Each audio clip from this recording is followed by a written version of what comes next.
हिंदू राष्ट्र सेनेचे स्वसंरक्षण शिबिराचा समारोप 125 मुलींना स्वसंरक्षणाचे प्रशिक्षण। हिंदू राष्ट्र सेनेच्या वतीने पंचमुखी हनुमान देवस्थान परिसरात आयोजित करण्यात आलेल्या 15 दिवसीय स्वसंरक्षण प्रशिक्षण शिबिराचा उत्साहपूर्ण वातावरणात समारोप झाला।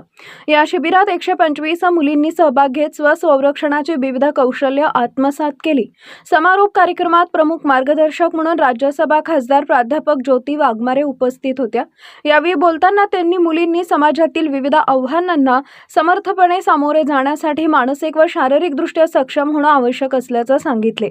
केवळ बांगड्या घालून नव्हे तर गरज पडल्यास तलवार पेलून स्वतःचे संरक्षण करण्याची ताकद मुलींमध्ये असावी असे प्रतिपादन त्यांनी केले।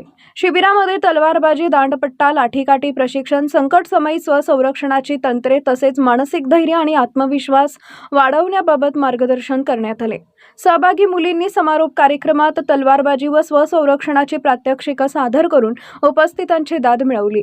हिंदू राष्ट्र सेनेचे शहर प्रमुख रवी गोणे यांनी शिबिराच्या उद्देशाबाबत माहिती देताना सांगितले की महिला सक्षमीकरण आणि स्वसंरक्षणाच्या दृष्टीने गेल्या 5 वर्षांपासून अशा प्रकारची शिबिरे आयोजित करण्यात येत आहेत। समाजहितासाठी आणि महिलांच्या सुरक्षेसाठी हे उपक्रम सातत्याने सुरू राहतील असे त्यांनी नमूद केले। कार्यक्रमास हिंदू राष्ट्र सेनेचे पदाधिकारी, प्रशिक्षक, सामाजिक कार्यकर्ते, पालक व नागरिक मोठ्या संख्येने उपस्थित होते।